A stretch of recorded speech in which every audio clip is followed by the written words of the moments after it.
A werewolf shifter romance audiobook written by Jane. Cold. That was the first thing she knew. The first thing that was real. A deep, biting cold that seeped from the stone floor, climbing up her spine and sinking into her bones. Her cheek was pressed flat against the rough, gritty surface, and the damp smell of earth and mildew filled her nose. She didn't know what scared her more, the cold, or the fact that she couldn't remember her own name. Her eyes cracked open. Darkness, but not complete. Before she could move, a faint, sickly light from somewhere above revealed the edges of her world. Bars. Thick, heavy bars that didn't gleam like steel. Instead, they seemed to swallow the light, casting back a dull, milky white sheen. Silver. The word appeared in her mind, a foreign thought that felt sharp and dangerous. Why did she know that? And why did the sight of it make her want to shrink away? Her breath caught. With every heartbeat, a new wave of panic crested. She pushed herself up, her muscles screaming in protest, her joints aching. A thin, ragged shift was all she wore, offering no protection from the chill. She scrambled backward until her back hit the stone wall behind her. Her world was a cage, a small circular cage of cold stone and soft, hungry silver. What was this place? Who am I? The question echoed in the void of her mind, and no answer came back. Only the sound of her own ragged breathing, like in something else. Her heart skipped, footsteps. Her instincts surged, heavy, screaming at her to hide, to run, to fight, but where could she go? She pressed herself harder against the stone, trying to melt into the shadows, making herself small. The footsteps stopped just outside the bars. A shadow fell over her, immense and terrifying, blocking out the meager light. And just like that, everything changed. The shadow took shape. The shape of a man. A giant. He ducked to enter the low opening, his presence instantly shrinking the already tiny cell. He was a mountain of muscle and raw power, dressed in simple leather pants and boots. His dark hair was shorn close on the sides, longer on top, and his face was all hard angles and shadow, dominated by a jaw that looked like it could crack stone. But his eyes. In the dim light, they seemed to glow with a strange internal fire, an impossible shade of gold, and they were fixed on her. He didn't speak. The silence stretched, thick and suffocating, broken only by the frantic drumming of her own heart. He just stood there, watching her, his expression a mask of cold control. Yet, deep down, she knew the truth. Beneath the stillness, something wild was coiled tight, a predator assessing its prey. Her body moved on instinct. She drew her knees to her chest, a useless shield. Who was he? What did he want? Maybe it was fate that brought her here, to this cage, to this man. Or maybe it was something far, far worse. The moment their eyes locked, she felt it, clear as day. A jolt. A spark of something ancient and terrifying that had absolutely no place in the world she knew, or the world she couldn't remember. He took a slow step forward, and she let out a small, broken whimper she couldn't hold back. The space between them burned. His golden eyes narrowed at the sound. A muscle in his jaw twitched, the only sign that he'd even heard her. He stopped, still several feet away, yet his presence was an overwhelming weight. The air thickened, charged with his scent. Pine, winter air, and something else. Something fiercely masculine and utterly wild. With every step he took, her pulse raced. He was the storm, and she was just a leaf caught in his path. He crouched down, moving with a fluid grace that was terrifying in a man so large. Not only was he strong, he was fast. He could cross the space between them in the span of a breath. He set a wooden plate and a cup of water on the floor, just inside the bars, his movements economical and precise. Then he looked at her again. Under the weight of his stare, she felt pinned, like a butterfly under glass. It wasn't a look of lust or even simple anger. It was something far more complex, more intense. It was a look of possession, of appraisal. as if he was weighing every piece of her, from her tangled, nameless hair to the frantic pulse beating in her throat. What did he see? A broken girl? A prisoner? Because of that, a flicker of defiance sparked within her fear. She would not be just a thing in a cage.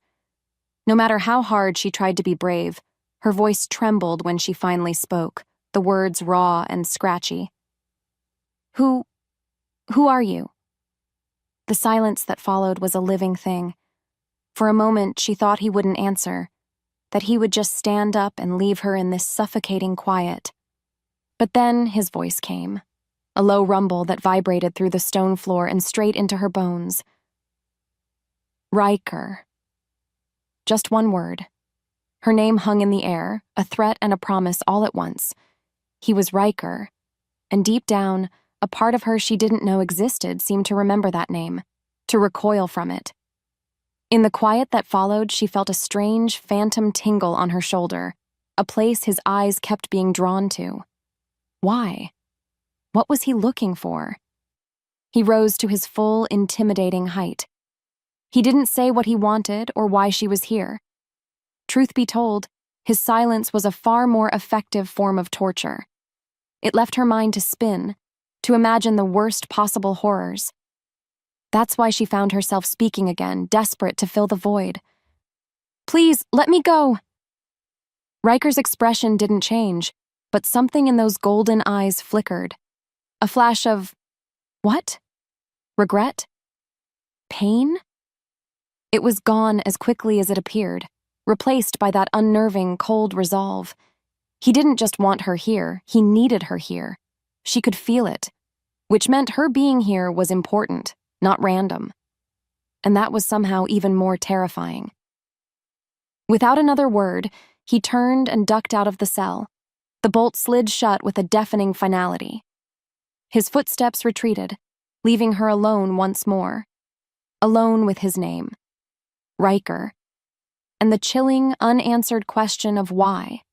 When he looked at her, she felt like she was a key he was desperate to turn in a lock he feared to open. Her world tilted. Something inside her shifted. That night, as she forced down the dry bread and cold water, she stared at the silver bars, and she knew with a certainty that chilled her more than the stone that this was no ordinary prison. This was a cage built for a monster. So what, then, did that make her? Sleep offered no escape. It came in fractured, restless waves filled with shadows that had golden eyes and a scent like a winter forest. By the time a sliver of gray morning light filtered into her cell, she felt more exhausted than before. Riker did not return. Instead, a silent, grim-faced woman with tired eyes left food and water, refusing to meet her gaze. The isolation was a physical weight, pressing down on her, making her thoughts spin. Who was she? Why was she here? Was Riker the leader of these people? And what did he want from her? She spent hours tracing the mortar between the stones with her finger, trying to find a single memory, a single clue to her own past. Nothing. It was a black, empty wall. The frustration boiled over, hot and helpless, leaving her chest aching with a hollow sense of loss for a life she couldn't even recall. Maybe it was fate that she was a blank slate. Because of that, maybe she was better off not knowing what had led her to this cage. She closed her eyes, leaning her head back against the cold stone wall. She focused on the rhythm of her own breathing, trying to find a center in the terrifying emptiness. And just like that, everything changed. Without warning, the world behind her eyelids exploded into brilliant, impossible color. It wasn't a thought. It was a place. As if pulled by a string, her mind soared. She saw a forest, but not a normal forest. The trees were ancient and impossibly tall, their leaves a vibrant, shimmering green. Sunlight, thick and golden like honey, streamed through the canopy, dappling a forest floor covered in soft emerald moss. The air smelled of damp earth, sweet blossoms, and life. So much life. She could feel the pulse of it, a gentle, rhythmic beat that resonated with something deep inside her. A river, clearer than any glass, wound through the trees. and in the center of a sun-drenched clearing stood a massive, withered tree. But as she watched, a shimmer of light ran up its trunk. A single green leaf unfurled from a dead branch. The vision shattered. Pain, sharp and blinding, lanced through her skull. A gasp ripped from her lips, and she pressed the heels of her hands into her eyes, her breath coming in ragged pants. Her heart hammered against her ribs, not with fear, but with a strange, powerful ache of longing, of homesickness for a place she'd never seen. What was that? A dream? A memory? Deep down, she knew the truth. It was more than a memory. It felt like a promise. A growl, low and guttural, echoed from outside her cell, startling her. Riker. He was nearby. Could he sense it? Could he know what just happened inside her mind? Her body moved on instinct. She smoothed her features, erasing the shock and the pain, banking the wonder of the vision deep inside her. She didn't know what it meant, but it was hers. The first thing that felt truly hers since waking up in this cold stone cage. And she would not give it to him. As the silence stretched, she hugged her secret close. Let him think she was just a broken, nameless girl. Let him watch her with those intense, possessive, golden eyes. She had something he couldn't see. A world inside her head. A secret garden. And that small, secret power felt more precious and more dangerous than any freedom she could imagine. The moment the vision faded, a new resolve settled in her bones. She would survive this, and she would find out what that beautiful, impossible forest meant, no matter what it took. The key wasn't her past she couldn't remember. It was the future she had just seen. The sound of the bolt scraping open was different this time. It wasn't for food. It wasn't for a silent, intimidating stare. This sound was violent, impatient. Before she could even scramble to her feet, Riker filled the doorway. And this time, he came for her. "Get up," he commanded, his voice a low growl that left no room for argument. Her breath caught. Without thinking, her body moved on instinct, pressing back against the unyielding stone. But there was nowhere to go. He stepped inside, and his large hand wrapped around her upper arm. A jolt, hot and electric, shot through her at his touch. It wasn't just fear. It was something else. Something terrifyingly alive. As if pulled by a string, he hauled her to her feet. She stumbled, her legs weak. Where are you taking me?" she gasped out. He didn't answer. Instead, he just pulled her forward, his grip like a steel band. They reached the threshold of the cell, and her terror spiked. The silver bars. She was going to have to pass them. As her shoulder brushed against the milky white metal, a searing, sizzling pain erupted against her skin. A scream tore from her lips. It felt like fire. Like a piece of her soul was being burned away. Tears sprang to her eyes, and she tried to pull back, but his grip was relentless. He dragged her through the opening and into a dark stone corridor. The burning faded to a vicious, angry sting on her shoulder, but the memory of the pain made her tremble uncontrollably.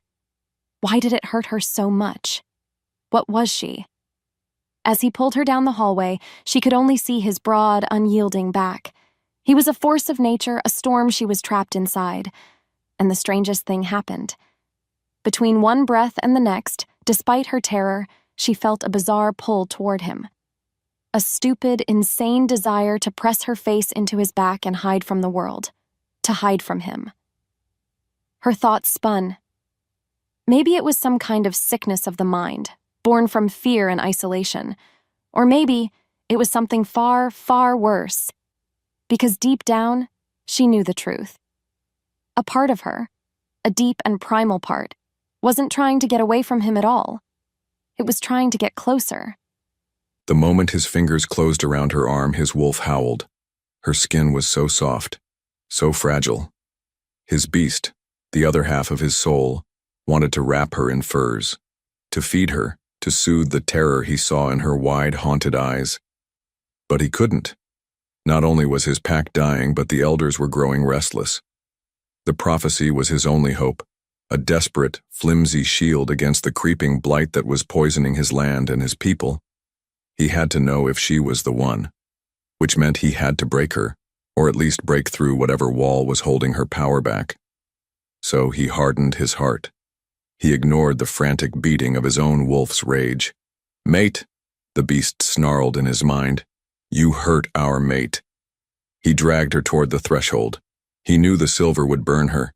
He felt the phantom sting of it himself, a deep ache in his bones. As her scream ripped through the air, it was like a blade twisting in his own gut. He had to grit his teeth to keep from stopping, to keep from turning and crushing her against his chest to apologize. He had to do this, because there were no other options left. The land was failing. The sickness was spreading, and his time as Alpha was running out. He was failing them. As a result, this girl, this nameless, memoryless girl whose scent was the only sweet thing left in his rotting world, was his last chance. Her scent, it was wild lavender and rain, a clean and beautiful smell that drove his wolf insane with need, and beneath it, the sharp, acidic tang of her fear, a fear he was causing. It made him want to tear down the stone walls with his bare hands. To make things worse, as he pulled her along, he could feel the fine tremors running through her body. He could feel the frantic, bird-like flutter of her pulse against his palm. Everything in him, man and wolf, screamed at him to stop, to turn around, to tell her, what? That he was sorry?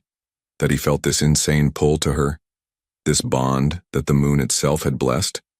Telling her the truth would only terrify her more. She wouldn't understand the bond. She wouldn't understand what it meant to be a fated mate, especially to a monster who had caged her. So, he held on to his silence. He let her think he was a cold, cruel beast. It was better that way, because if she knew the truth, that he was terrified of failing, that he was more broken than she was, and that she was the only thing that felt like hope in his entire, desolate world, she would have more power over him than any Alpha should ever allow. And that he could not afford. Not yet. He dragged her out of the keep and into the gray dying light. The world outside was a wasteland. The sky was a sheet of flat, colorless gray. The trees were skeletal claws reaching for a sky that offered no comfort. Even the air felt wrong, thin and sharp, carrying a scent of decay that made her stomach churn. Her beautiful vision of a vibrant forest felt like a cruel joke now, a paradise lost.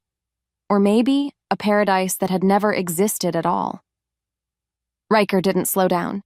He pulled her across a cracked and barren courtyard, his boots crunching on dead leaves and dry earth. He was heading toward the center of the wasteland, toward a single gargantuan tree. It was dead. Utterly and completely dead. Its trunk was a twisted mass of gray, petrified wood, and its branches were black, splintered things that looked like charred bones. It was a monument to despair. And yet, her soul answered it. A faint, sad echo resonated from the tree, a whisper of the life it once held. Riker finally stopped before the dead giant, his chest heaving slightly. He shoved her forward, not hard, but with an undeniable command. "This is the heart tree," he growled, his voice tight with a terrible, desperate energy. "It was the heart of our land, the heart of our pack, and now it is dying. We are dying." She stared at him, then at the tree, her mind a whirlwind of confusion. What does this have to do with me? "The prophecy says a daughter of the moon, an heir of the lost line, will come and heal the land," he said, his golden eyes burning into her. "It says the key is in her blood, in her touch." He gestured wildly at the tree. "So, touch it. Do something. Fix it." His voice cracked on the last word, raw with a pain so deep it startled her. In that moment, he wasn't just a monster. He was a desperate man watching his world crumble. Her heart ached for him, a feeling so insane and out of place that it made her dizzy. Still, she shook her head, tears welling in her eyes again. "I can't," she whispered, the words tasting like failure. I don't know who I am. I don't know how. With a roar of pure frustration, Riker slammed his fist against the dead trunk of the tree. The sound was like a gunshot, and she flinched hard. A large piece of petrified bark cracked and fell to the ground. "Then what good are you?" he roared, not at her, but at the empty sky, at his cruel fate. His pain was a tangible thing, a storm raging around them. She wanted to reach out, to soothe him, but she was frozen. She was the source of his hope and the source of his despair, all at once, and she had no idea how to be anything else. Watching her stand before the heart tree, so small and fragile, he felt his control snap. This was it, the moment of truth. He had brought her here because the legends were clear. The touch of the true heir would awaken the tree. It was a simple test, a final, desperate gamble. When she just stared at it, her eyes wide with confusion and fear, his hope began to curdle into bitter rage. He had staked everything on this, on her, and she was nothing. Just a girl. "Fix it," he yelled, the command tearing from his throat. The fear in her eyes was a physical blow. Her whispered, "I can't," was the final nail in the coffin of his hope. "Lies," his wolf snarled. "She is our mate. She is everything. You are the failure." The beast's fury mixed with his own, and he lashed out, his fist connecting with the dead wood of the tree. The impact sent a shockwave of pain up his arm, but it was nothing compared to the agony in his chest. He had failed. The prophecy was a lie, or she was the wrong girl, which meant his pack was truly doomed. He turned his back on her, unable to look at her terrified face for another second. He needed to get her away from him before he did something he couldn't take back, before he fell to his knees and begged her to be the miracle he so desperately needed. As he stared out at his dying lands, he caught a flicker of movement. From the edge of the woods, he saw Ilara, the pack's eldest den mother, watching them. Her expression was one of deep sorrow and disappointment, and it was aimed directly at him. He knew what she was thinking, that he was being a cruel, thoughtless brute. And she was right. Truth be told, that's why he had to be this way. He couldn't show weakness, not now. Not when other packs were sniffing at their borders, sensing their decay. He had to be the strong alpha, even if he felt like he was turning to dust inside. He took a deep, shuddering breath, forcing his wolf's rage back down. Yelling at the girl would solve nothing. Caging her had solved nothing. Maybe he was going about this all wrong. He had been treating her like a key, a thing. But the prophecy didn't speak of a key. It spoke of a daughter, an heir, a person. And you couldn't force a person to do anything. Riker turned his back on her, his broad shoulders stiff with a rage that seemed to radiate from him in waves. She stayed perfectly still, terrified that any movement would draw his fury back to her. He was a volcano, and she was standing at its very edge. After a long, tense silence, he stalked away without another word, leaving her alone in the shadow of the dead heart tree. A moment later, 2 guards appeared from the woods, their faces grim and unreadable. They didn't touch her, but stood a few feet away, their message clear. She was still a prisoner. She wrapped her arms around herself, the chill of the air sinking deep into her bones. She had failed. She didn't know what the test was, but she had failed it spectacularly. And now she was sure he would throw her back in that dark silver cage. Her chest ached with a despair so heavy it was hard to breathe. But then, a new figure emerged from the trees.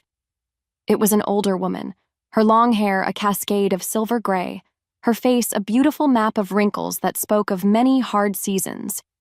Her eyes, unlike the others, were not cold or suspicious. They were a warm, gentle brown, and they were filled with a deep, profound sadness. She recognized her. It was the woman from the keep, the one who had spoken with kindness. The woman approached slowly, as if not to startle a wild animal. In her hands, she held a thick woolen cloak. "He forgets himself," the woman said, her voice soft and melodic. "The blight makes us all desperate. It makes us forget who we are." She came to a stop in front of Alara and gently draped the heavy cloak over her shoulders.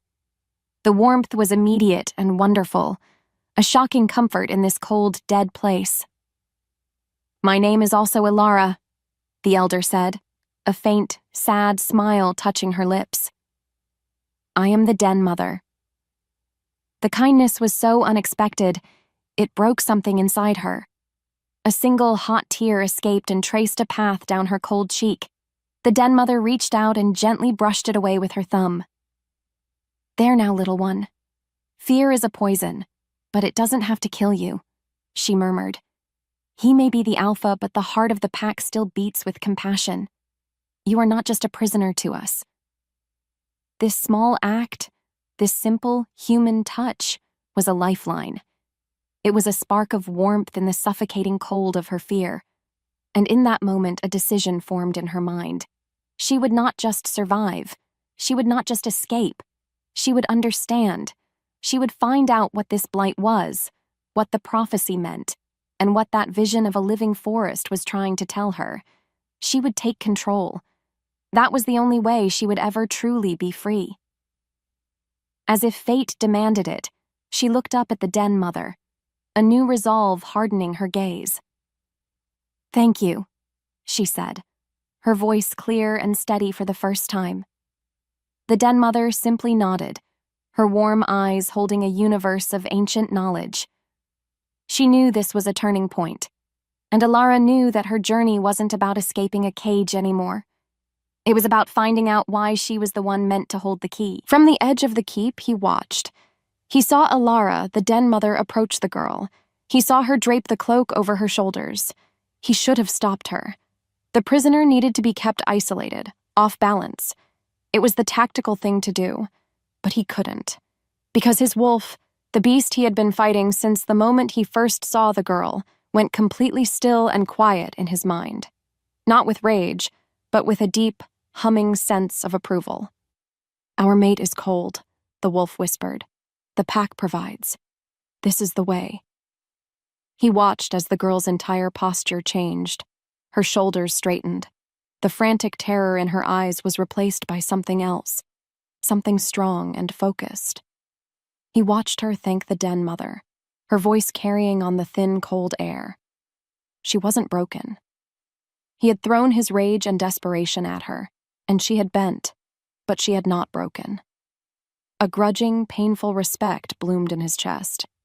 Maybe the prophecy wasn't a lie. Maybe his methods were just wrong. You don't take a sledgehammer to a delicate, ancient lock. You find the right key and you turn it gently. His first instinct, to cage her, to force her, to command her, had failed. It was the instinct of a brute, of a failing alpha. But the Den Mother's instinct, to offer warmth, compassion, a connection, had sparked a visible change in the girl. He hated that it wasn't him who had given her that comfort. The jealousy was a sharp, bitter taste in his mouth. But he was the alpha. He was her captor. He could not be her comfort. Not now. But he could change the cage. He turned to one of his guards. "Take her from the heart tree. Prepare the North Tower room. She is to be moved from the cells." The guard looked at him, his expression shocked. "Alpha? The tower? But do it!" Riker snapped, his authority returning like a familiar cloak. "She is no use to us locked in the dark. I want her where I can see her, where the pack can see her. Let her see what's at stake." It was a tactical decision, he told himself, a change in strategy. But as he turned and walked back into the cold gray stone of his keep, he knew the truth. He just couldn't bear the thought of her sleeping on that cold stone floor for one more night. He couldn't stand the thought of those silver bars keeping her in the dark. He was changing the strategy because he had to, but he was also changing it for her. And that was the most dangerous truth of all. The guards led her not to the dark cells, but up a winding stone staircase. Her new prison was a room at the top of a tower. A real room. It had a narrow bed with a threadbare but clean blanket, a small wooden table, and a window. After the oppressive dark of the cell, it felt like a palace. Yet it was still a cage, a larger, prettier cage. The moment the heavy wooden door shut behind her, She moved to the window, her breath catching. From here, she could see the entire pack's settlement, a collection of stone and timber buildings huddled together as if for warmth, surrounded by a dying forest. And she could see the people. Her chest ached. They moved slowly, their shoulders slumped with a weariness that went deeper than bone. She saw a woman carrying a bucket of water, her face gaunt and pale. She saw two men leaning against a wall, their skin having a sickly grayish tint. Even the children playing in the dirt seemed to move with a strange lethargy, their laughter thin and brittle. Deep down, she knew the truth. This wasn't just a pack in decline. This was a people being slowly poisoned. The blight Riker spoke of wasn't just in the land, it was in them. Her problem, her imprisonment, suddenly felt so small, so selfish. An entire world was fading to gray right outside her window, and she was somehow standing at the center of it. Why? She turned from the window and let her fingers trail along the cold, rough-hewn stone of the wall. It felt ancient, humming with a faint, dormant energy. Maybe it was fate that she was brought here, to this room, to this window. Because now, she understood. Riker's cruelty wasn't born from malice. It was born from sheer, soul-crushing desperation, and that was a much more complicated thing to hate. She sank onto the bed, the thin mattress groaning beneath her. She pulled the woolen cloak the den mother had given her tighter around her shoulders, its warmth a small comfort. Her gaze fell upon her own hands, pale and trembling slightly. What could these hands possibly do to fix a world so broken? The answer, she feared, was nothing at all, and that fear was colder than any stone floor. He watched her from the shadows of the courtyard below. He saw her appear in the tower window, a small, lonely silhouette against the gray light. He had told his men he wanted her moved so he could watch her, a tactical decision. But truth be told, he was watching her because he couldn't look away. His wolf was calmer now that she was out of the silver-laced cell. The frantic, clawing rage had subsided, replaced by a low, constant hum of awareness. Mate is safe. Mate is warm. Safe, but not happy. He could see the sorrow in her posture even from this distance. He saw her look down upon his people and he felt a hot sting of shame. He was their alpha. Their sickness, their weakness, was his failure. And now he was showing that failure to her, the one person who might be able to judge him for it. He had to move her, because the cells were a dead end. Not only that, he needed to see if proximity to his people, to their suffering, would stir something within her. The den mother's act of kindness had sparked a change. Perhaps the collective pain of the pack could do the same. It was a cruel calculation, a necessary one. More importantly, he needed to understand the connection he felt. It wasn't just the fated mate bond. He had heard stories of the bond his whole life, but none spoke of this. This feeling that she was a missing piece of his own soul. When she was in pain, his own skin burned. When she was afraid, his own wolf snarled. He looked up at her window again. She had turned away. Good. He didn't want her looking at him. He didn't want her to see the conflict in his own eyes. The hope warring with the despair. The alpha warring with the man warring with the beast. He was a battlefield of one, and she was the prize they were all fighting over. A young pup, no older than 5, stumbled near him, his breathing a ragged, painful-sounding wheeze. The boy's mother rushed over, scooping him into her arms, her face etched with fear. Riker looked away, a muscle in his jaw tightening. That's why he had to do this. Because of that little boy. Because of all of them. He would use this girl. He would use her hope, her fear, her mysterious power. He would use her to save his pack, and he would hate himself for it, every single step of the way. Days bled into one another in a haze of gray monotony. A silent guard brought her meals. She spent hours at the window, watching the slow, sad dance of the pack below. The ache of empathy was a constant companion. But the vision, it did not return. Her frustration grew. Was it just a one-time fluke? A dream born of stress and fear? She began to pace her small room, a restless energy buzzing beneath her skin. As she passed the wall beside her bed, she stumbled, her hand flying out to steady herself against the ancient stones. And in that moment, the world dissolved. The vision slammed into her, stronger this time, more vivid. It wasn't just a feeling, it was a memory. Not hers, but the stones. The air thickened. She was standing in a forest alive with shimmering green light. Before her stood the great heart tree, not dead and skeletal, but vibrant with life. And carved into its trunk was a symbol. A towering tree, its roots and branches intertwined in an intricate knot. And resting above the branches, a crown. The crowned tree. The king's tree. A voice, deep and resonant like the ringing of a great bell, echoed through the vision. As long as the heir sits on the throne of the wood, the land will provide. As long as the blood remains true, the pack will endure. Pain ripped through her head, and she gasped, stumbling back from the wall. The room swam back into focus. She was breathing heavily, her heart pounding. Her hand, the one that had touched the wall, tingled with a strange, residual energy. It was the stone. The ancient stone of the keep was the trigger. As the silence stretched, a wild, dangerous idea took root. She looked around her room, her eyes landing on the stone floor, the window ledge, the fireplace. They were all made of the same ancient rock. Without thinking, she knelt and pressed her palm flat against the cold floor. Nothing. She moved to the window ledge. Again, nothing. It was only that one section of the wall. Why? What was different about it? She ran her fingers over the spot again, feeling for any difference in texture, and she found it. A faint, almost invisible line in the mortar. A hairline crack, as if this stone was separate from the others. Her thoughts spun. She had a secret, a real, tangible secret. She had a way to access that other world, that memory.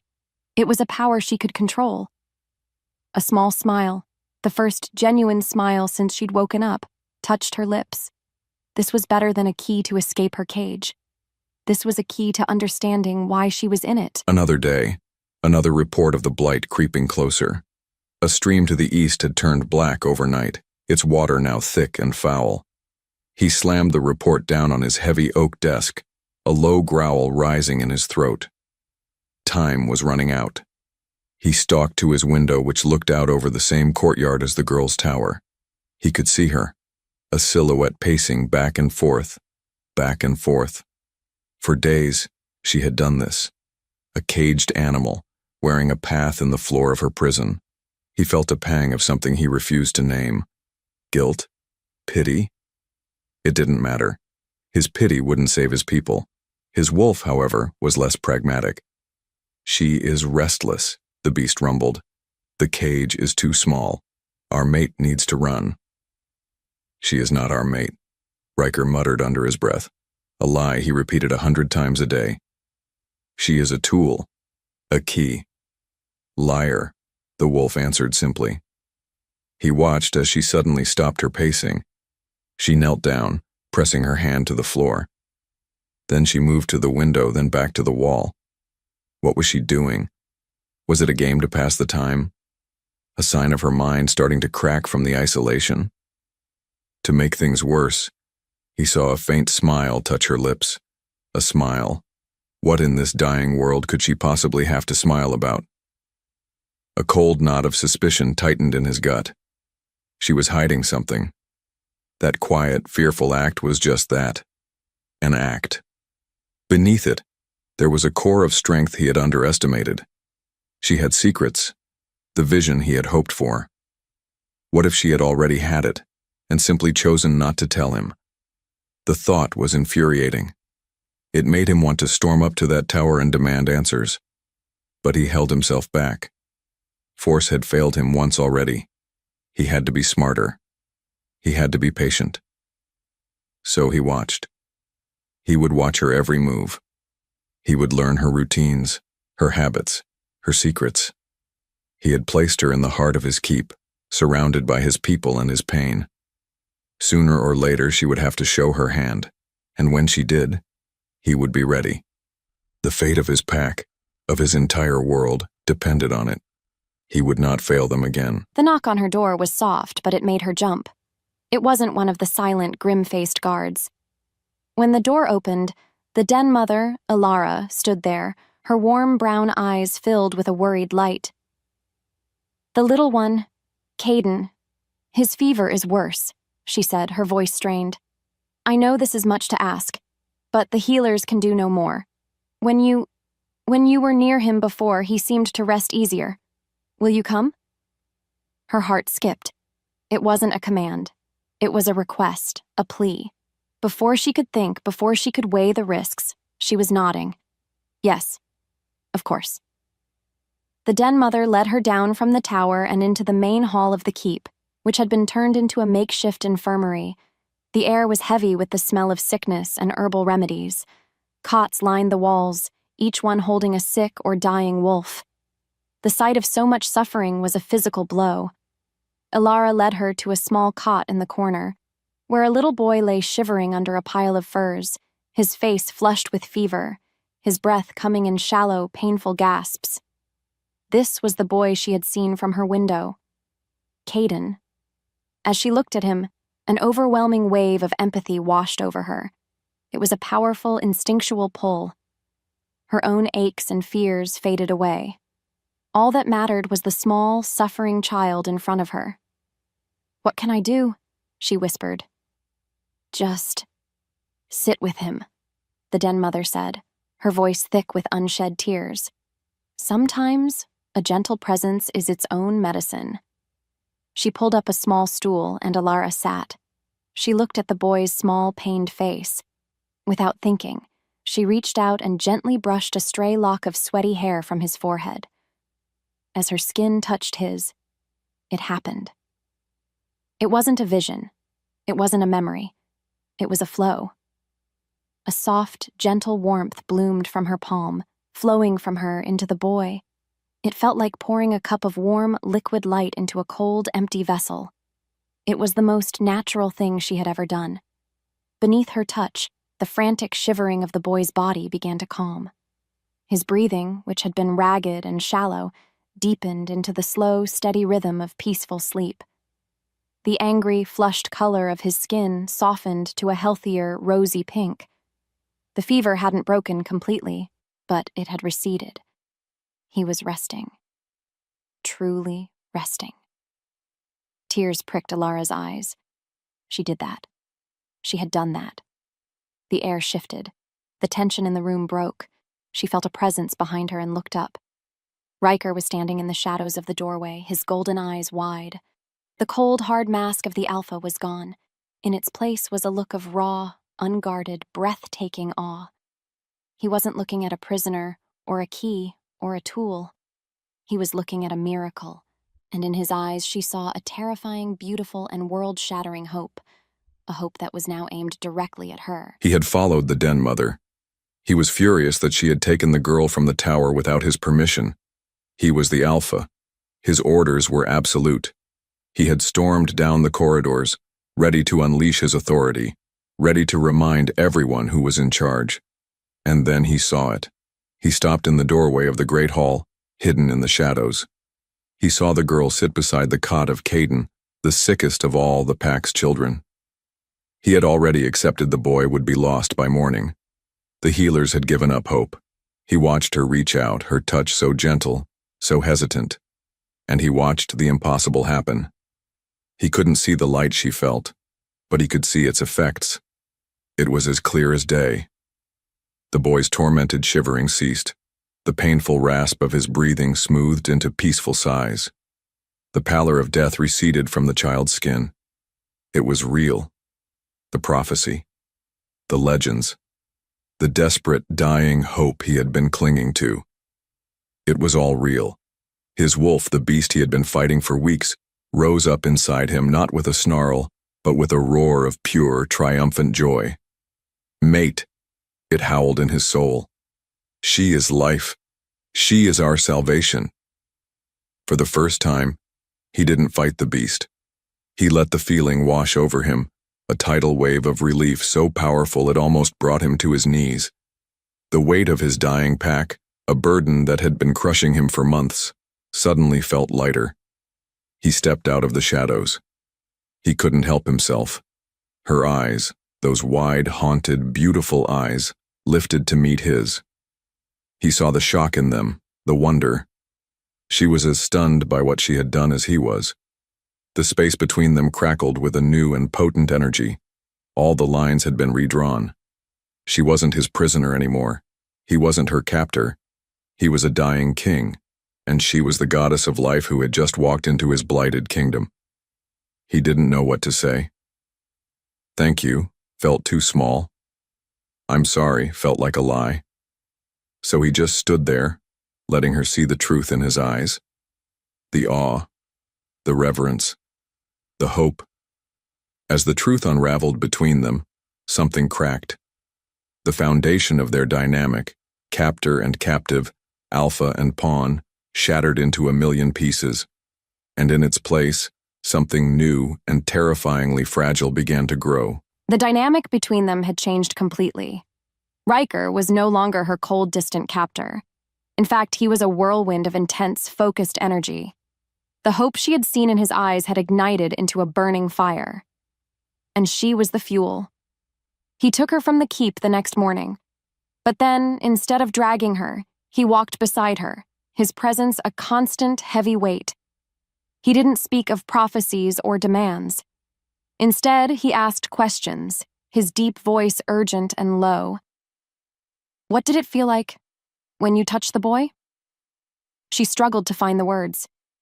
It was warm, like pouring light into a cup. Can you feel it now? He pressed, his golden eyes searching her face. No, she admitted, her chest aching with the fear of disappointing him. It's gone. He led her to a river, but it was nothing like the beautiful, clear stream from her vision. This river was dead. The water was a slick black sludge that smelled of rot and decay, and the banks were lined with a sickly gray mud. This is the Blackwood River, Riker said, his voice tight. It was once the lifeblood of this valley. Now it is a vein of poison.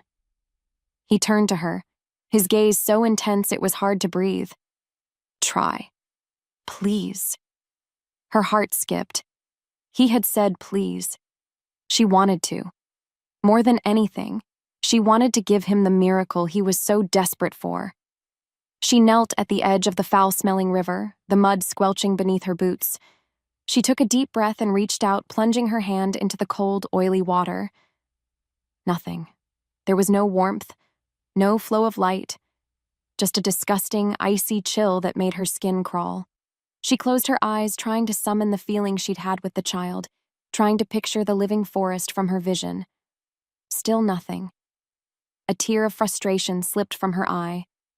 I can't, she choked out, pulling her hand back. It's not working. The disappointment that flashed across Riker's face was like a physical blow, but it was gone in an instant, replaced by that fierce, stubborn resolve. Try again, he commanded, though his voice was softer this time. She looked from his desperate face to the dead river. She felt like a failure. She was a hollow key that refused to turn, and she was letting his entire world die. He watched her kneel, a small, determined figure against the vast backdrop of his failure. Hope was a painful, unfamiliar thing in his chest. It made him feel raw and exposed. When she touched the water, he held his breath.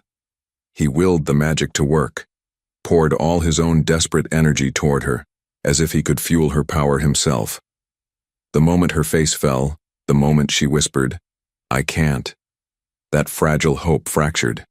His first instinct was to roar in frustration, to demand she try harder. But he choked it back. He remembered his failure at the heart tree. Force was not the answer. Patience, brother, his wolf rumbled. For once the calmer of the two. She is not a weapon to be aimed. She is a flower, It will bloom when it is ready, a flower in the middle of a wasteland. His gaze swept the dead trees surrounding them. He had posted his best warriors, Kale and Yorick, in the woods as sentinels. He knew that the display in the infirmary, though small, might as well have been a signal flare. Any pack with a seer would have felt the shift in the land's energy, which meant they were exposed. They were vulnerable.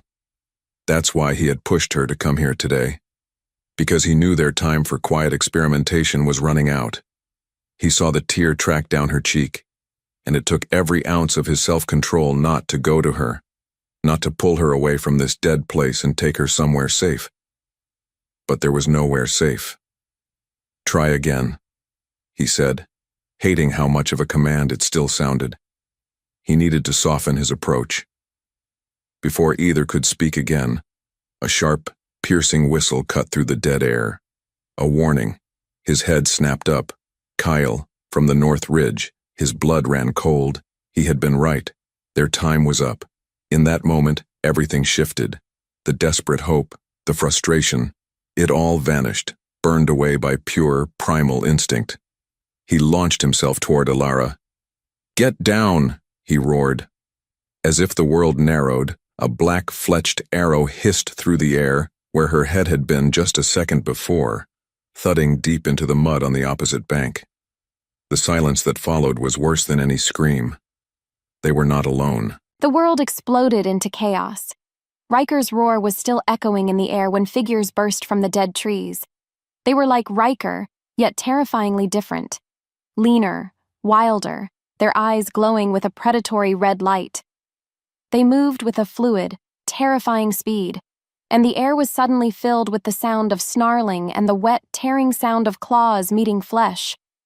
Riker shoved her behind him, his body a solid wall of muscle and fury.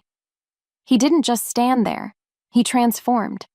As if fire bloomed beneath his skin, he seemed to grow larger, his features sharpening, a low, rumbling growl ripping from his chest. This was the Alpha. This was the beast she had sensed coiled beneath his skin. Two of Riker's warriors met the attackers, and a brutal, vicious fight erupted. It was a whirlwind of violence, too fast for her eyes to truly follow, but there were too many of them. One of the red-eyed shifters, a massive brute with a cruel, scarred face, broke past the fighting, and he was coming straight for her. Time stood still. Her breath caught. There was nowhere to run. Riker was engaged with two others, his back to her. She was alone. The scarred shifter grinned, a terrifying display of sharp teeth. He lunged. Her world tilted. Something inside her snapped. It wasn't a thought. It wasn't a choice. It was pure, primal terror demanding an answer. She screamed, a raw, ragged sound, and threw her hands up in front of her face. It wasn't a flow of gentle, warm light. It was an explosion. The dead, muddy ground at her feet erupted. Thick, thorny vines, black as night, burst from the earth, whipping through the air like angry snakes. They wrapped around the scarred shifter's legs, throwing him off balance. He roared in shock and pain as the thorns, hard and sharp as daggers, tore at his flesh. But it didn't stop there. The very earth seemed to answer her terror. The ground beneath the shifter cracked, and a chasm opened up, swallowing him to his waist. He was trapped, roaring in fury and confusion. The clearing fell silent. The fighting stopped. Everyone, Riker's men and the red-eyed attackers, stared at her. At the impossible, violent display of her power. She lowered her hands, her whole body trembling. She looked at the thorny vines, at the trapped and bleeding shifter, at the raw, gaping wound in the earth. And she didn't know what scared her more, the monsters who had attacked her, or the monster that was apparently living inside of her. Primal rage. The moment the arrow flew, the man in him vanished. The Alpha took over. The world sharpened into a landscape of threats and targets. His only thought, the only command that mattered, was a single, roaring word in his soul: protect. He met the first two attackers, his movements a blur of lethal efficiency. He was bigger, stronger. They were fast, but he was overwhelming. A broken arm, a dislocated shoulder. They were down, but not out. He heard her scream. The sound cut through his battle rage like a shard of ice to the heart. He risked a glance over his shoulder and saw the scarred bloodclaw Mavok lunging for her. A terror colder and sharper than any he had ever known seized him. He was too far. He wasn't going to make it. And then her power erupted. He felt it before he saw it. A tremor in the earth. A surge of wild, raw, angry magic that tasted of deep roots and stone and thorns. He watched, stunned, as the ground itself tore open to answer her scream, trapping Mavok in a prison of earth and thorns.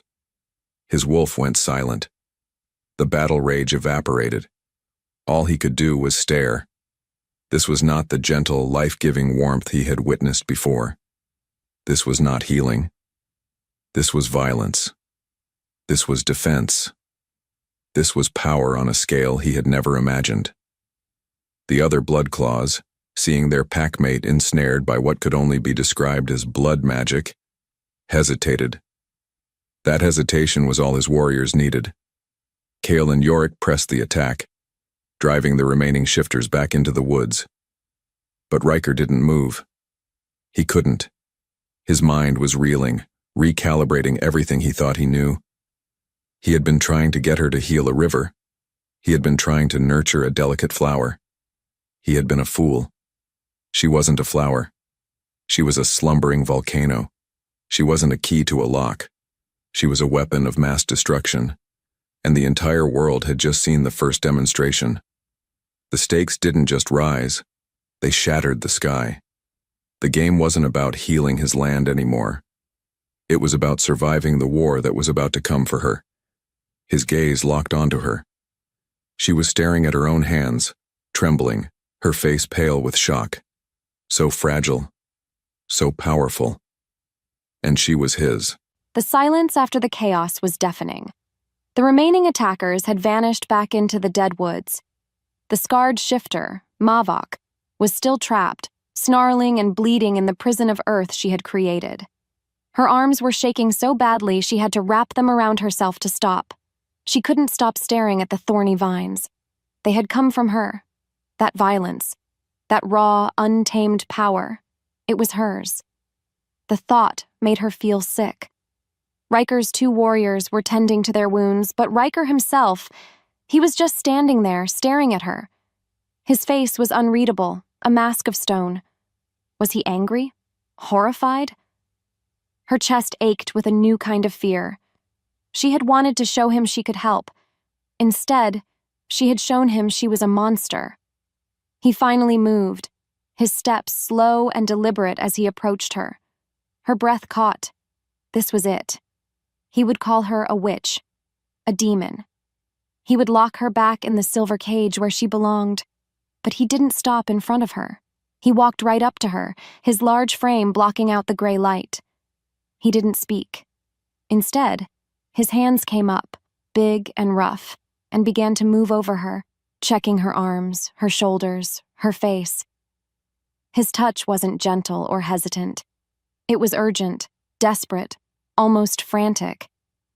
He was checking for injuries, his golden eyes blazing with a fierce, wild fire she had never seen before.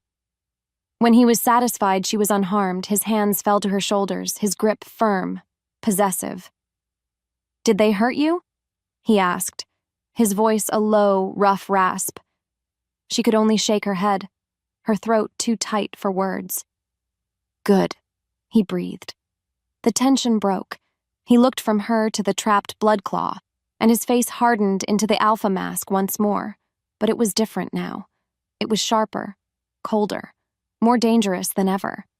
"Kale!" he roared. "Get him out of there. Take him to the cells. I want to know who sent him."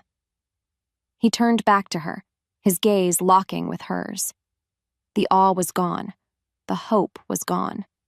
In its place was a raw, feral protectiveness that was somehow more terrifying than his anger had ever been. He didn't see her as a key anymore. He didn't see her as a healer. He was looking at her like she was the most precious, most dangerous, and most hunted treasure in the entire world. And he was the dragon who had just claimed her. He couldn't think. He could only feel. the terror of almost losing her, the staggering shock of her power. And now, a single, overwhelming, all-consuming instinct. Mine. The world could burn. His land could turn to dust. But no one would ever touch her again.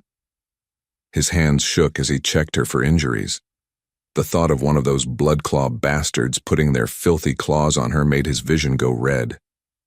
When he was sure she was unharmed, a wave of savage relief washed through him. He had been a fool, a blind, desperate fool. He had paraded her out in the open, trying to fix a leak in his house while a hurricane was gathering on the horizon. He had worried about the blight, a slow, creeping death. But this was a fast, violent death. The alphas of the other packs were not fools. Word of this would spread like wildfire. A shifter with earth magic? A woman who could command the land itself to fight for her? They wouldn't just want her. They would start a war for her. The game had changed. His priorities had changed. Saving the land was a luxury he could no longer afford. Now, there was only one thing that mattered. Keeping her, protecting her, hiding her from the world that would be coming to tear her apart. He gave his orders, his voice hard as stone. He watched Kale and Yorick haul the snarling Mavok from the earth, the vines receding back into the ground as Alara's control unknowingly faded. He turned back to her. She was still pale, still shaking. She looked at him with those wide, terrified eyes, and he knew she was expecting him to be angry. Let her be scared. Fear would keep her close. Fear would make her listen. From now on, he said, his voice low and absolute, leaving no room for argument. You do not leave my sight. You do not speak to anyone but me. You do not go anywhere without me. Her breath hitched. She was looking at him as if he were a stranger. Good. The man who had pleaded with her by the river was gone. He couldn't afford to be that man anymore. That man was weak. Only the Alpha could protect her now. Your room in the tower is no longer secure, he continued, his mind already formulating a new, ruthless plan. You will stay in my quarters. He saw the flash of panic in her eyes. The idea of such proximity, such confinement, clearly terrified her. He didn't care. He would lock her in a cage made of his own ribs if he had to. He reached out, his hand gently but firmly taking her arm. Come, he said. The war has just begun. And he would be damned if he was going to lose her in the first battle. She was his to protect, his to hide, his to keep, forever. His quarters were a cage made of him. The scent of pine and wild winter air clung to the heavy furs on the massive bed and the worn leather of the armchair by the fire. It was everywhere, suffocating. And yet, her bones remembered him. The scent didn't just feel familiar, it felt like a missing piece of her own soul. He had left her here, with 2 guards posted outside the heavy oak door. His command had been absolute. Stay. But something had shifted in her after the attack at the river. She wasn't just a lost girl anymore. She was a person with a terrifying, untamed power bubbling just beneath her skin. And she would not be a passive doll locked in a tower. Her gaze fell on a potted plant on the windowsill. It was withered and brown, forgotten and dying. A test. She approached it, her heart thumping. She closed her eyes, ignoring the intimidating scent of the room, and focused inward. She didn't think of the thorns or the violent earth. Instead, she remembered the warmth she'd felt with the little boy, Caden. She remembered the feeling of pouring light. She reached out and gently touched a dead leaf. She imagined that warm, liquid light flowing down her arm, through her fingertips and into the plant. Live, she pleaded silently. Please, just live. For a long moment, nothing happened. But then, a faint green shimmer ran up the dry stem. As if the world narrowed, the brown, brittle leaf beneath her finger began to soften, to plump, to slowly, impossibly, unfurl into a shade of vibrant, healthy green. A gasp escaped her lips. It worked. She could control it. It wasn't just for defense. It was for life. A surge of heady, dangerous power flooded her. It was a secret she held in a room that belonged to him. It was the first piece of her own agency. Riker could lock the door. He could post his guards. But he couldn't cage the life that flowed through her veins, and she would not let him. The dungeon stank of stale blood and fear. Mavok, the captured bloodclaw, was chained to the wall, his red eyes burning with hate. "Who sent you?" Riker's voice was dangerously quiet. Mavok just spat on the floor. "You're dead, Silvermoon Alpha. All of you." Riker's control snapped. In the span of a breath, he crossed the cell and slammed the shifter against the stone wall, his hand wrapped around the man's throat. Wrong answer. The fear that flashed in Mavok's eyes was deeply satisfying. "Kyle," the shifter choked out. "Alpha Kale of the Bloodclaws." "I know the name," Riker growled. "Why does he want the girl?" "Not just a girl," Mavok gasped, a wild grin spreading across his face. "She's an Earth Witch, a primal. Kyle knows the legends. Her power isn't just for healing, it's for claiming. He who holds her, holds the land. He will have her. He will have her." The words echoed in his mind, and a possessive, primal fury unlike anything he had ever known consumed him. The man, the Alpha, dissolved. Only the wolf remained, his vision tinted red. Mine. The word was a silent roar in his soul. He threw Mavok back against the wall. He needed him alive for more information. But oh, how his wolf wanted to tear the man's throat out for even thinking her name. He left the dungeons, his mind racing. This was worse than he thought. Kyle wasn't just a rival. He was a zealot chasing a legend. And now, thanks to the skirmish at the river, Kale knew the legend was real. He would not stop. He would throw his entire pack at their gates to get to her. He had to make her understand. He couldn't just command her anymore. He needed her to fight with him. Willingly. He needed an ally.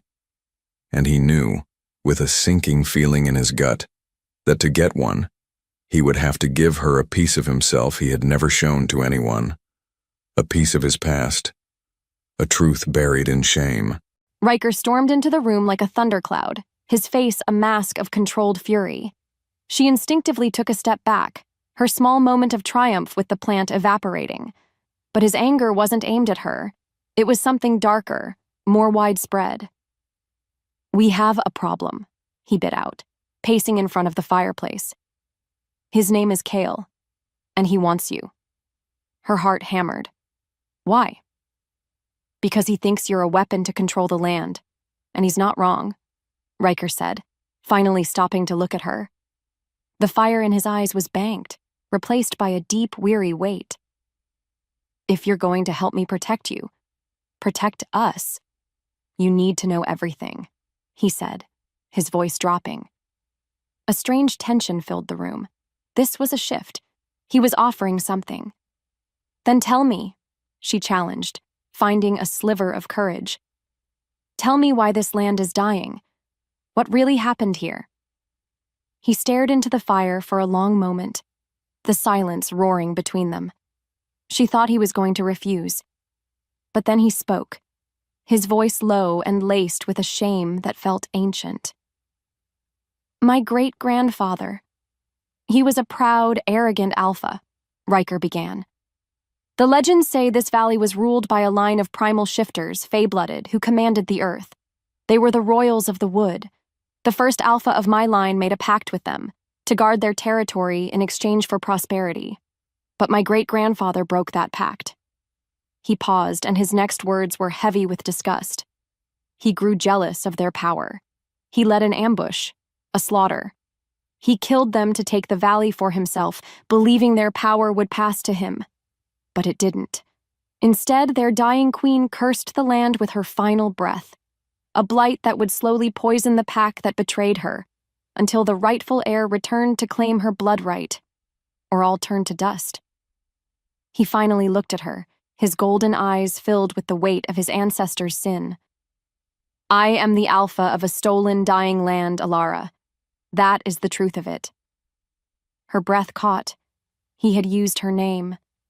Her real name, given by the Den Mother. In that moment, he wasn't her captor. He wasn't the fearsome alpha. He was just a man, trapped by the sins of his fathers, desperately trying to save his people. And her heart, foolishly, treacherously, broke for him. As the truth hung in the air between them, a new understanding dawning in her eyes, the warning horn blew. A long, desperate blast that meant only one thing: a full-scale assault. "Kyle," he snarled. The bastard hadn't wasted a moment. "Stay here," he commanded Alara, the alpha taking over once more. He drew a wicked-looking blade from a chest at the foot of his bed. "No," she said, her voice surprisingly firm. "My fight, too." He didn't have time to argue. He could already hear the sounds of battle, the roars of shifters and the splintering of wood from the main gate. He burst from the room, Alara right on his heels. The great hall was chaos. Blood claws were pouring through a breach in the main wall, their red eyes glowing with fanaticism. His warriors met them, a desperate line of defense. He waded into the fray, a blur of fury and steel. He was fighting for more than his pack now. He was fighting for her, for the future she represented. He saw Kale, a massive red-furred shifter with cruel, intelligent eyes, directing the attack, always trying to press toward the keep, toward her. A bloodclaw lunged at him from the side. He dispatched him with a vicious backhand, but another took his place. He was being swarmed. He felt a searing pain in his side as a claw raked across his ribs. Deep. A roar of pain and fury ripped from his throat. He stumbled back a step, his vision swimming. He looked up and his blood ran cold. Kale had used the opening. He was making a dash for the doorway where Alara stood, her face pale with terror. No. But then, her expression changed. As her eyes landed on the blood soaking his side, her terror vanished, replaced by a cold, protective rage that mirrored his own. She stepped forward. She raised her hands, and the stone floor of the great hall moved. With a sound like grinding continents, a solid wall of stone erupted from the floor, sealing the breach in the wall, knocking attackers aside and blocking Kale's path. It wasn't wild and chaotic like at the river. This was controlled, focused, powerful. The tide of the battle turned in an instant. He stared, leaning against a pillar, his side screaming in agony. He watched her, this impossible girl, standing amidst the chaos, her hands still raised, her jaw set with determination. In the echo of her power, he felt a surge of fierce, breathtaking pride. She wasn't a key, she wasn't a weapon. She was his queen, and she had just chosen her throne. The stone wall she had raised stood as a monument in the center of the great hall. The attack was over. The silence that followed was thick with the coppery scent of blood and the low groans of the wounded. Her gaze was fixed on Riker. He was leaning against a pillar, his hand pressed to his side, his face pale beneath a sheen of sweat. The dark stain of blood was spreading across his tunic. Before she could think, she was moving. "You're hurt," she whispered, her voice trembling as she reached him. "It's nothing," he gritted out, but a wave of dizziness made him sway. "Let me," she said, her voice firm. She placed her hand over his on top of the wound. The memory of healing the plant, of healing Caden, was fresh in her mind. She closed her eyes and called to the warmth, the light. "Live." It answered her. A soft, gentle heat flowed from her palm, sinking through his tunic, through his hand, and into the wound beneath. She felt the torn muscle knitting back together, the bleeding slowing and then stopping. It took a massive effort, draining her until her knees felt weak, but it worked. He let out a sharp, surprised breath. When she pulled her hand away, he looked down, then back at her, his golden eyes wide with a new layer of awe. But then, a warrior, his face grim and splattered with dirt, burst into the hall. "Alpha!" Riker was instantly alert, the pain forgotten. "What is it, Jorik?" "Scouts from the South Ridge," the warrior panted. "They've spotted banners. Not Bloodclaws. It's the Stonehide Pack. And our watchers on the West Peak report the Shadowrunners are on the move." Riker went completely still. All of them? Yes, Alpha, Jorek said, his voice grim. They aren't fighting each other. They're all marching here. The warmth of her small victory vanished, replaced by an icy dread. She looked at her own hands, the hands that had just healed him, the hands that had raised a wall of stone. Her power hadn't saved them. It had been a beacon, a massive, shining beacon, and now every monster in the forest was coming for the light. The warmth of her healing touch was a miracle. It spread through his side, chasing away the fire of the wound, leaving behind a strange, tingling sense of life. His mind reeled with the implications. She could heal, she could fight. She was everything. For one brief, shining moment, he felt invincible. Then Yorek's words shattered it all. Stone hides, shadow runners, two of the most ruthless packs on the continent. Not opportunistic scavengers like the Blood Claws, but conquering armies. And they were coming for him. For her. The air in his lungs turned to ice. His grand victory in the hall just now was nothing. It was a child's game. The real war was just beginning. He had repelled a scouting party, and in doing so had announced to the world that the legends were true. He was harboring a primal power, and he was too weak to hold her. How long? He snapped, his mind shifting into the cold, hard calculus of a besieged alpha. 2 days, 3 at most, Yorek answered. 3 days. 3 days to prepare for an army, for 2 armies. His pack was already battered, wounded. They stood no chance. His gaze fell on Ilara. She was pale, her eyes wide with a dawning horror as she understood the meaning of the warrior's words. She was looking at her own hands as if they were poison. The guilt was already starting to consume her, and in that moment, a cold, ruthless clarity descended upon him. His #1 priority was no longer the pack, it was no longer the land. Those were battles he was about to lose. His only priority was her. He had to get her away, to hide her. But where? They knew she was here. They would tear his keep apart stone by stone to find her. He looked at her, at the immense, untamed power she held, and the crushing guilt he saw in her eyes. And he knew his enemies had another weapon to use against him, her own compassion. If she thought for 1 second that her surrender would save his people, she would walk out the front gate and give herself to them. He could not let that happen. Ever. Double the patrols, he ordered Yorek, his voice like flint. Barricade every entrance, we make our stand here. But as he spoke the words, his eyes were on Ilara, and a darker, more desperate plan began to form in the back of his mind. A plan that felt like a betrayal. A plan that felt like the only way. The keep transformed into a fortress preparing for its own funeral. The air was thick with the grim tension of impending doom. Every warrior she saw had a look of hard, fatalistic resolve, and every single one of them looked at her with a mixture of awe and resentment. She was their miracle, and she was their curse. The guilt was a physical weight, pressing down on her, making it hard to breathe. This was her fault. All of it. The armies weren't marching on the Silver Moon Pack. They were marching on her. She had to find a way to fix it. She sought out the only person she knew who might offer wisdom instead of fear. The Den Mother.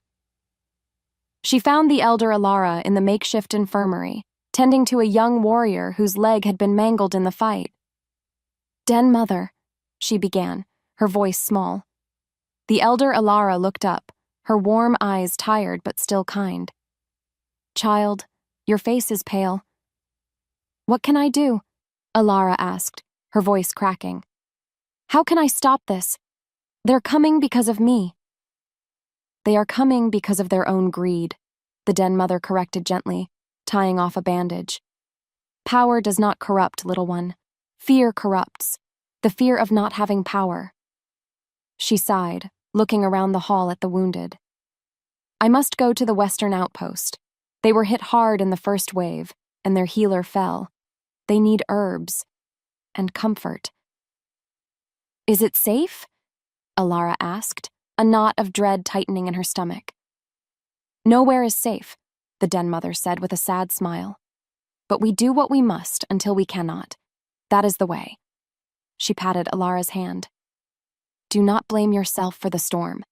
Just learn to be the strong tree that will not break in the wind. Those were the last words she would ever say to her. An hour later, a cry went up from the walls. A scout had returned, carrying the den mother's woolen cloak. It was stained with blood. A targeted strike.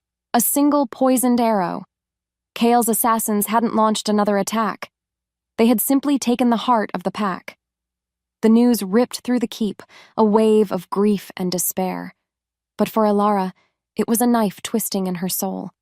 The one person who had shown her unconditional kindness. The one person who had given her a name and hope. Gone. Because of her.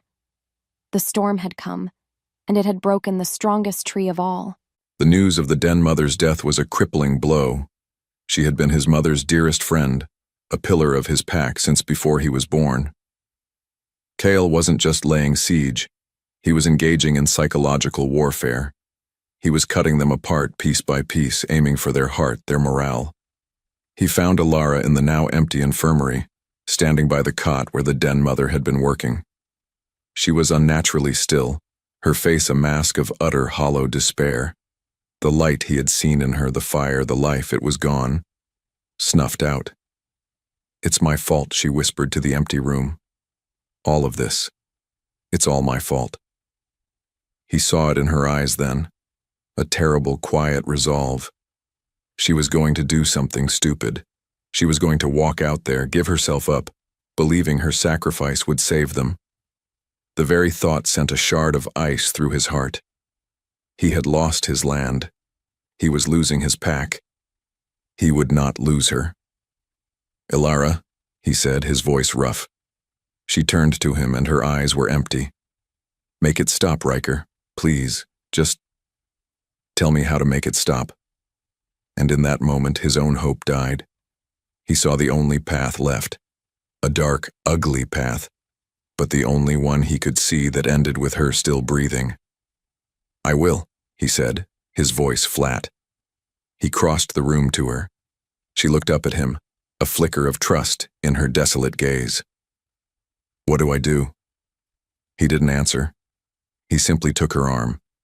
His touch wasn't rough, but it was absolute, unyielding. He led her from the hall down a dark corridor she didn't recognize, toward the dungeons. Riker? She asked, her voice trembling as she realized where they were going. What are you doing? He didn't answer. He couldn't. If he spoke, his voice would break. If he spoke, the wolf inside him would howl its betrayal. He stopped before a solid iron door, far stronger than her old cell, a supply vault. He opened it, revealing a small, dark space. Riker, no, she begged, pulling against his grip, the life finally returning to her eyes in the form of pure, panicked terror. Please, don't do this. We're a team.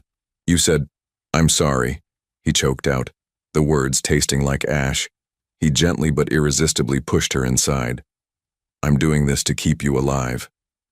He ignored her cries, her pleas. He shut the heavy door. The sound of the bolt sliding home was the sound of his own soul breaking. He leaned his forehead against the cold iron, listening to her shattered sobs on the other side. He had saved her life, and he had just destroyed her. He had destroyed them. All was lost. Darkness and silence. The despair was a physical thing, a cold, heavy blanket that smothered all thought, all feeling. He had locked her away. After everything, the shared secrets, the healing, the fight they had won together, he had looked at her and seen nothing but a problem to be caged. The trust she had placed in him, so fragile and new, had shattered into dust. She curled into a ball on the cold stone floor, empty. There were no more tears to cry. There was nothing left. She was a curse. Her power brought only death and betrayal. She had lost the den mother. She had lost Riker. She had lost herself. She closed her eyes, wishing the darkness would just swallow her whole. And in the absolute perfect void of her surrender, something broke free. It wasn't a vision. It was memory. A flash of a woman's loving smile, her hair the color of spun moonlight. A man with kind eyes the color of warm amber, swinging her high into the air, her own childish laughter echoing through a sun-drenched hall. The scent of roses and old books. Her mother. Her father. The memory slammed into another. Shouts. The clash of steel. The scent of blood. Her mother shoving her into a hidden alcove behind a tapestry, her face a mask of terror. "Your name is Ilara," she whispered fiercely. "You are the blood of the earth and the sky. No matter what happens, you must live. Live, my daughter." She saw the tapestry ripped aside. She saw the flash of a sword with a snarling wolf's head on its hilt. She saw her parents fall. The pain of the memory was so intense, it was a physical blow. It ripped through her despair, burning it away like a forest fire. She wasn't a nameless girl. She wasn't Jane. Her name was Ilara, and she was the daughter of the murdered king and queen of this land. The curse wasn't just a blight. It was the echo of her parents' stolen life force. The prophecy wasn't about a key. It was about a reckoning. As the truth unraveled, a cold, hard resolve settled in her bones, reforging her shattered spirit into something new, something sharp, something dangerous. She was not a curse. She was the cure.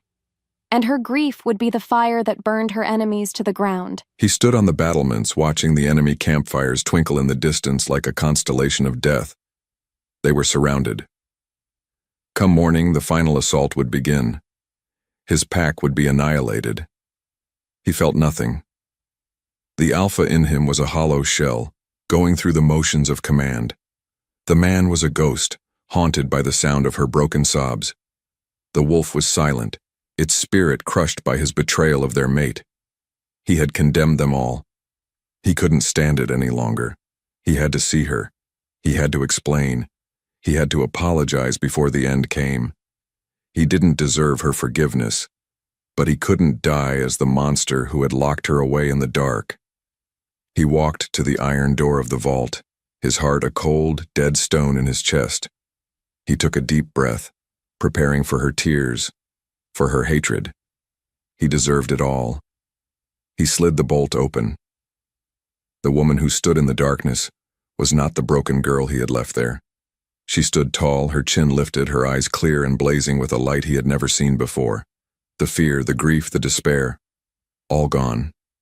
In its place was an aura of calm, immense and terrifying power. She was not his prisoner. She had never been his prisoner. He had been a fool guarding a queen. "My name is Ilara," she said, her voice quiet but ringing with the authority of ages. "I am the last of the primal line your ancestor murdered. This blight is the scar left by my family's death." She took a step forward, out of the darkness and into the torchlight. And he saw it. A faint, shimmering sigil, a crowned tree, was glowing on her shoulder, right where his pack mark should have been. It had been there all along, hidden, waiting. "Your family's curse is my birthright," she declared, her eyes locking with his. "And I am the only one who can end it. Now get out of my way. I have a kingdom to reclaim." He stared at her, his golden eyes wide with shock. The sight of the glowing mark on her shoulder, the truth in her words, it all hit him with the force of a physical blow. He stumbled back a step, his alpha arrogance crumbling into dust. She walked past him, her head held high. The fear she used to feel in his presence was gone. He was no longer the storm. He was just a man standing in her path. "The heart tree," she said, her mind clear and focused. "That is the center of it all. It is not dead. It is sleeping. It is waiting for me." "Kale and his armies are at the gate," Riker said, his voice a hoarse whisper. "We can't get to it." "You can't," she corrected him, turning to face him fully. The power she felt was a calm, steady river flowing through her. "But I can. And you. You will clear my path." It wasn't a request. In that moment, she was not asking for his help. She was telling her alpha, the alpha of the pack sworn by ancient pact to protect her bloodline, what his duty was. The shift in power was absolute. He was no longer her captor. He was her sworn shield. And in his eyes, she saw not resentment, but a dawning, reverent awe. He saw the truth, and he saw his own redemption. "Tell me what you need," he said, his voice filled with a new, fierce purpose. "I need your warriors," she said. "Not to win, not to survive. I need them to buy me time. Form a wedge, a spear, and you will be its tip. You will drive a path through Kale's army straight to the heart tree. I only need to get to the tree. The land will do the rest." It was an insane plan, a suicide mission, to charge directly into the heart of an army that outnumbered them 10-1. But as she looked at him, she saw no doubt. Only the fierce, unwavering loyalty of a wolf who has finally found his true alpha, his true queen. He followed her out of the dungeons and into the great hall. His warriors, what was left of them, were gathered there, their faces grim, their eyes hollow with the acceptance of their own impending deaths. They were preparing to die for their homes. He watched Elara walk to the center of the room. She was just one woman, small against the backdrop of hulking, scarred warriors. But when she spoke, her voice cut through the despair like a bolt of lightning. "Warriors of the Silver Moon," she called out, her voice clear and ringing with an impossible power. "You fight for a dying land, for a pack cursed by a broken oath." Murmurs rippled through the crowd. They stared at her, confused. She pushed the sleeve of her shift aside, revealing the glowing sigil of the crowned tree on her shoulder.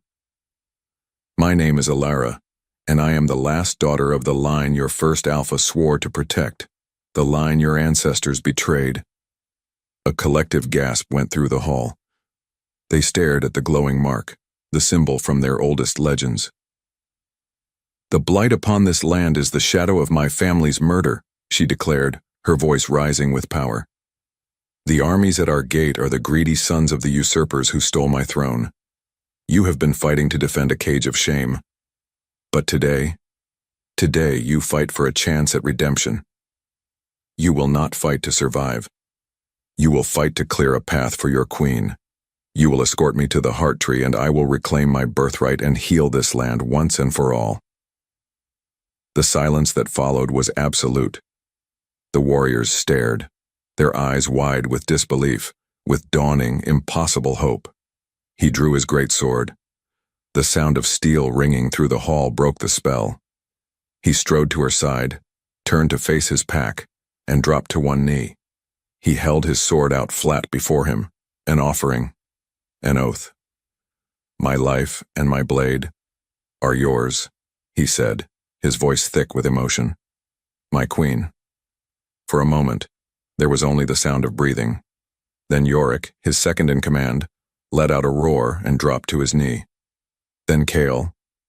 Then another and another, until every warrior in the hall was kneeling, their weapons offered, their faces alight with a new ferocious fire. They were no longer dying men. They were the Queen's Guard, and they were ready to charge into the heart of hell for her. This was not a battle for survival. It was an act of faith. "For the Queen!" he roared, and his voice was joined by the 100 warriors left to him. They slammed their shields together, a single defiant sound against the screams of an army, and they charged. He was the tip of the spear, a whirlwind of steel and fury. His great sword sang a song of death as he carved a path through the sea of snarling blood claws. He didn't feel the pain from his old wounds. He felt nothing but his singular, holy purpose: clear the way. Kyle, his red fur a bloody banner in the chaos, met his charge. "The witch is mine," the rival alpha snarled. "You will not touch her," Riker roared back, and their blades met with a scream of tortured metal. He pushed the battle forward step by bloody step. Behind him, his warriors formed a living wall, a wedge protecting Elara as she walked calmly through the heart of the storm. She was a serene island in a sea of violence. They were feet from the heart tree when Kale broke through his guard, landing a vicious blow that sent Riker staggering to one knee. The red-furred alpha grinned, raising his axe for the final blow. This was it. He had failed. But then he saw her. Alara had reached the tree. She placed her hands on the dead gray bark, and the world ended. A wave of pure golden light, blinding and silent, erupted from the tree. It wasn't a blast of force. It was a wave of life. It washed over him, and the pain in his side vanished. His exhaustion evaporated. It washed over his warriors, sealing their wounds, renewing their strength. It washed over Kale and his army, and they screamed as it touched them. It wasn't a burn. It was the feeling of life itself rejecting their blighted, greedy souls. The raw power threw them backward, sending them tumbling through the air. The battle was over. Just like that. In the stunning silence, a single green leaf unfurled on the heart tree, then another, and another. Life, vibrant and overwhelming, flooded the valley. The gray earth turned to rich black soil. The dead trees bloomed. The sky itself seemed to turn a brighter shade of blue. He looked at her, standing by the now living tree, her body haloed in a soft, golden light. She had not just saved them. She had remade the world. The moment her hands touched the tree, she was home. It wasn't a vision or a memory. She connected with the very soul of the land, a vast, sleeping consciousness that recognized her, its lost daughter. She felt its pain, its loneliness, its long, long wait. And she opened her heart, pouring all the love from her rediscovered memories, all the light she held, into the tree. "I am here," she whispered to it. "Wake up." It answered her with a wave of life so powerful it took her breath away. The golden light that erupted from her was not her own. It was the land's joyful, triumphant shout of her return. She felt the blight dissolve, the poison recede, the life pour back into every leaf and stream and blade of grass. When it was over, she was drained, but she had never felt more whole. She turned. The armies of her enemies were scattered, groaning, their will to fight completely broken. Kale stared at her, his red eyes wide with terror and disbelief. But her gaze found Riker. He was walking toward her, his face a mask of utter, reverent awe. He stopped a few feet away, his golden eyes shining with unshed tears. He was no longer looking at his mate, or his prisoner, or his secret weapon. He was looking at his salvation. Then he did something that sealed their new world into place. He dropped to one knee. In front of his warriors, in front of his defeated enemies, he laid his great sword on the now fertile ground. "I, Riker of the blood of the Silver Moon," he began, his voice ringing with a new clear oath, "do swear my life, my pack, and my sword to you, Alara, queen of the primal wood and rightful heir of the land. The broken pact is mended. My blood will serve yours, now and forever." The silence was broken by a single, collective sound as every Silver Moon warrior dropped to their knees, their heads bowed, not in defeat, but in absolute joyful fealty. Her heart swelled. This wasn't a victory in a battle. This was the healing of a world, and the forging of a bond between her and her people, and between her and her brave, foolish, redeemed wolf, that would never be broken again. Weeks later, he stood on the balcony of the great keep, the setting sun painting the sky in hues of orange and rose. The air that drifted up from the valley was sweet with the scent of night-blooming jasmine and damp living earth. The land was not just healed, it was singing. He was no longer the Alpha. The title felt like a relic from another lifetime, a hollow echo. His purpose was simpler now, and far more profound. He heard a soft footstep and turned. Alara stood there, a simple crown of woven, living silver leaves resting on her moon-colored hair. She came to stand beside him, her hand finding his. Her touch was not just the touch of his mate. It was the touch of his queen, his partner, the center of his world. "The emissaries from the Stonehide Pack left this morning," she said, her voice calm and sure. "They have sworn fealty. Kyle and the Bloodclaws have been banished to the barren lands by joint decree." "You are a good queen," he said, his voice thick with a pride that filled his entire being. "I have a good royal consort," she answered, a warm smile gracing her lips as she leaned her head against his shoulder. He wrapped his arm around her, pulling her close. The restless, angry wolf that had lived inside him for so long was finally at peace, purring with a deep, rumbling contentment. He was no longer a failing leader, haunted by the sins of his ancestors. He was the shield and heart of the woman who had remade the world. Their relationship, born in a cage of stone and silver, had been reforged into something true, a partnership of equals. He was her strength, and she was his life. There would be challenges. There were kingdoms to build and alliances to forge.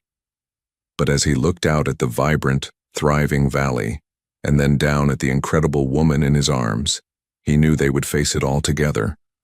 He had started by locking her in a cage to save his world, and she had ended by setting them all free. She leaned against his solid warmth, the steady beat of his heart a comforting rhythm against her ear. The nightmares were gone. The fear was gone. The loneliness was gone. She was home. The journey had been one of fire and terror, of betrayal and impossible choices, but it had led her here, to this moment of peace, to this man. "What are you thinking about?" he murmured, his voice a low rumble against her hair. She smiled, looking out at the endless green of their new kingdom. "I was thinking about a promise," she said softly, "a promise of a living forest. I think I'm finally there." He turned her to face him, his golden eyes soft and filled with a love so deep it took her breath away. He was her captor, her savior, her warrior, her partner, her everything. "Welcome home, my queen," he whispered. And as he lowered his head to kiss her, she knew with every fiber of her being that this was not an ending. It was the beginning of their forever. Thank you so much for watching this video. We really appreciate you spending your time with us. If you enjoyed what you saw, we've got a whole library of other videos packed with more great content just like this waiting for you on our channel. So, why not dive into another one right now? And hey, if you want to make sure you don't miss out on our next upload, hit that subscribe button and the notification bell. We'd love to have you join our community and see you in the next video. Thanks again.